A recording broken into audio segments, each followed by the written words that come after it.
Hey everybody, it's Mark Jensen, founder of the Race Republic Everest Climb, and I'm super excited to have 2006 Tour de France champion and founder and owner of Floyd's of Leadville, Floyd Landis, with us today. Thank you so much, Floyd, for taking the time out of your day. I know you're in Moab doing an event, so you're in your hotel room and you got up early, but thanks so much for being with us.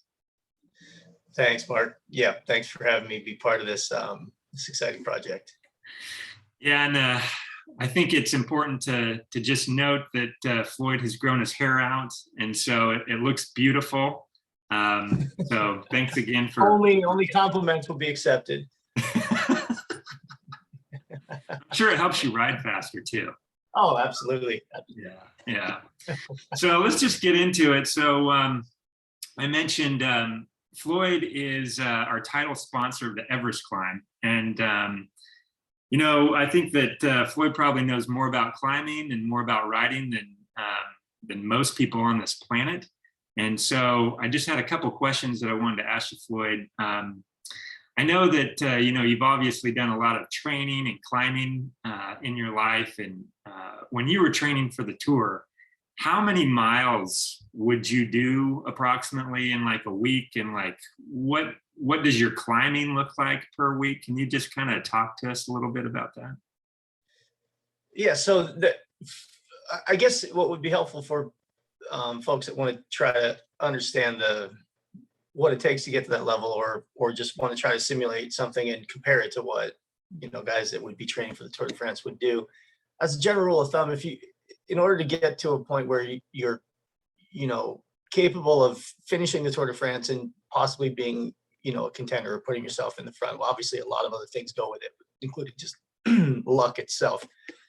But ordinarily, somebody trying to get into that kind of shape would do between 60,000 vertical feet of climbing a week, and between 60 and 70,000 a week. And I would say you need to be able to do that and recover from it every week for the, you know, 3 or 4 months leading up to the Tour de France. And so that generally, just depending where you're training and how much climbing there is relative to how much, you know, flat or rolling riding there is, generally that means, you know, 400 to 500 miles a week of hard bicycle riding. Wow. Okay. That is pretty crazy. And so you would do that many miles, that much elevation every week for how many weeks consistently? Yeah, so again, this is the kind of fitness that you build up to over 10 years of not doing anything else, right? So you need to be able to ride at that amount of climbing measured by altitude at or above a threshold of which is, you know, the maximum power you can sustain for, say, an hour period. So really you want to ride, you know, half-hour to 1 hour long climbs hard at a hard rate. Yeah. And you want to be able to do that, you know, every day except for maybe 1 or 2 days a week where you're resting. And you want to be able to recover from that and start the Tour de France, you know, riding that hard right up effectively to the race. Yeah. Because the race is such that you're going to need to recover from that for 3 weeks straight anyway. So if you can't get to that kind of level, then you're probably going to struggle in the second and third week of the race. Yeah. So 60,000 feet per week. So essentially you're doing double what the folks that are going to be participating in the Race Republic Everest Climb are doing. You're doing double that in a week. They're doing it all at once, though, so it's a slightly different workout than anything you would even really try to simulate. Although it would be a good thing to simulate. I mean, really, what it comes down to in cycling or any other sport is to get good at a specific aspect of something, you have to do it, right? There's cross training and all these other theories of things you can do to somehow, you know, keep yourself sane, or they go out the window when you're trying to be the very best at something, right? You do what you're trying to be good at. And so climbing Mount Everest would not be a bad way to you know simulate a couple of climbs in the Tour de France. Oh, that's awesome. So basically you're doing 10,000 feet per day, 6 days a week. Is that, Yeah. is that Yeah, roughly something it? like that. So obviously, you have some small variations there, but that's more or less what you need to be able to do. Yeah, that's awesome. Wow, amazing. I remember in your book, you talked about leading up to the tour, you did a lot of your training and your workouts in California, and there was some crazy climbs that you did. I think it was either the month or the week before. I think it was the month leading up to it. But can you talk a little bit more about that and like the hill that you were using and how much elevation you got leading up to that tour? Yeah, so you live in Utah, so you got mountains that are equally as equally as intimidating as anything in Southern California. I was living down in the San Diego area, so I would often train on a mountain called Mount Palomar. Yeah. So this is a good 1 hour climb from bottom to top at race fitness levels. So generally what I would do is drive out there. There's a couple different roads up the mountain, and I would just simply ride up and down. Yeah. 3 or 4 times depending on the day. Yeah. How tall was that climb? So that mountain, I think the top is about a little over 5,000 feet, and I think the total vertical ascent there is probably close to 4,000 feet. So Wow. yeah, you do it 3 or 4 times, and you have your climbing for the day. And you could do that in less than an hour. Yeah, you got to be able to. I mean, if you look at the vertical, so there's some statistics in cycling that are actually really helpful for this kind of thing. And what really matters at the end of the day is power that you can produce relative to your weight, especially for climbing. It matters on any kind of terrain, but for climbing, it's really the most important thing. And so, if you have a power to weight ratio where you can effectively climb a 1 hour climb, at about 5,500 to 6,000 feet an hour, an average ascent rate, then that's kind of the ballpark where you need to be to stay with the Peloton and Tour de France. You're on the right track, huh? Yeah. Yeah, that's incredible. That's amazing. Well, we're so excited that you're, the title sponsor for our Everest Climb event. And we're even more excited that you're actually going to do the event. So thanks so much for doing that. I remember when I did an Everest climb a couple of years ago, I called you and I was like, hey, Floyd, I just did this. I climbed 29,032 feet in a day. And you're like, what? That's crazy, man. I'd never do that. So I think I didn't answer the phone for 6 months after that. I'm like, I'm not going to talk to him for a while. See, maybe he'll recover. You're a humble dude. You're a very humble dude. But I just a question for you, like in preparation for you doing the Race Republic Everest climb on your trainer, what will you do to prepare for that? So, I mean, I would say if you want to do it and do the best you can, go for a personal record. I mean, I'm about to turn 46 years old, so I don't think I'll be setting any records up on the contest, but I'll try. So I think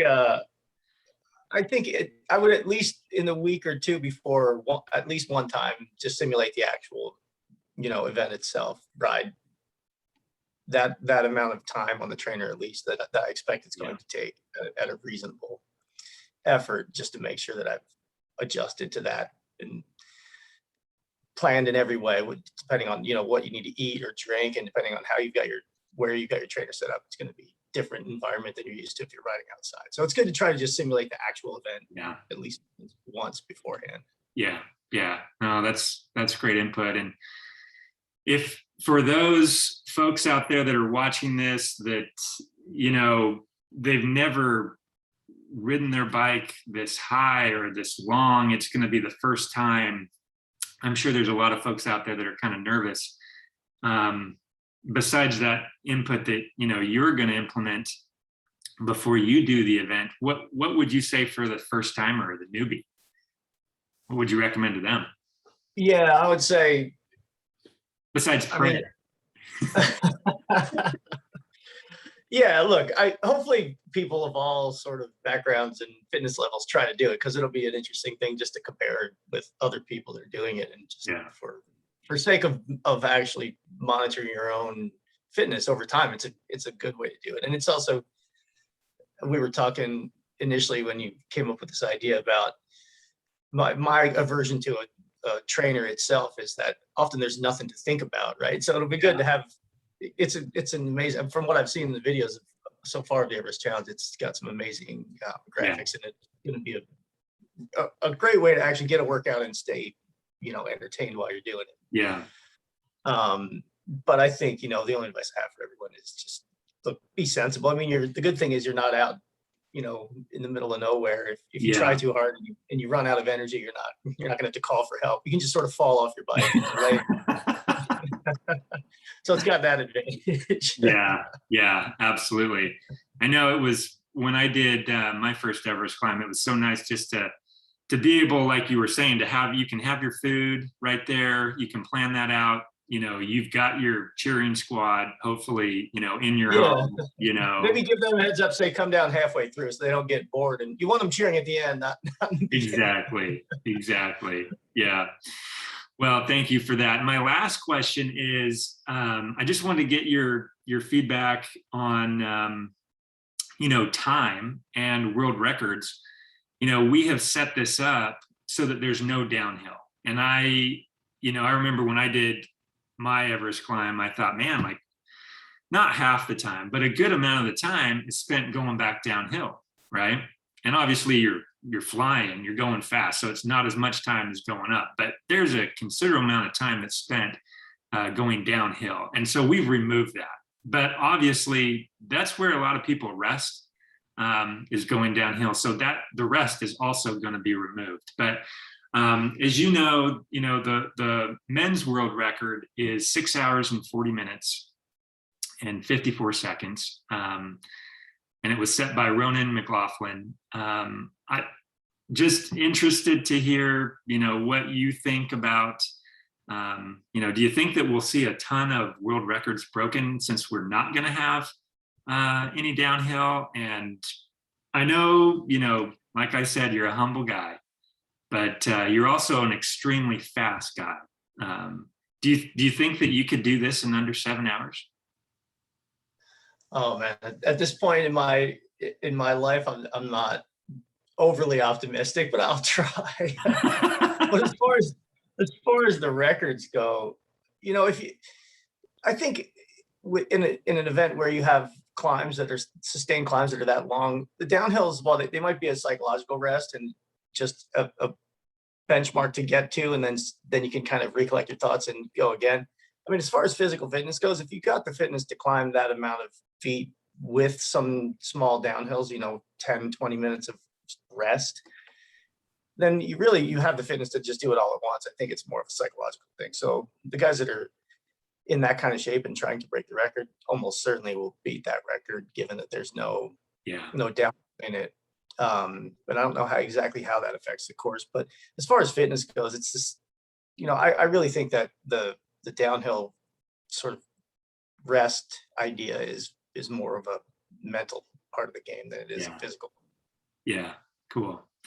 Well, again, I know you say, oh, I'm just going to do the best I can, we'll see what happens. But Floyd and I actually went for a little ride a couple weeks ago, and I can tell you, Floyd is by far the fastest human being that I have ever ridden with in my life. So I think it'll be fun to see what your time is, Floyd. That'll be really cool. So yeah, it'll be good. I'm looking forward to it. Yeah. Well, thanks again, Floyd. Thanks again for joining us. Thanks for all that you're doing. Thanks for the title sponsorship from Floyd's of Leadville. And we look forward to seeing you on December 31st of 2021 this year. That's when the Race Republic Everest climb will open up, and we can all start climbing 29,032 feet. Yeah, it's going to be exciting. I hope a bunch of people try it out. Yep, it'll be cool. All right. Well, thanks, Floyd. We'll talk to you soon. Thanks, Mark.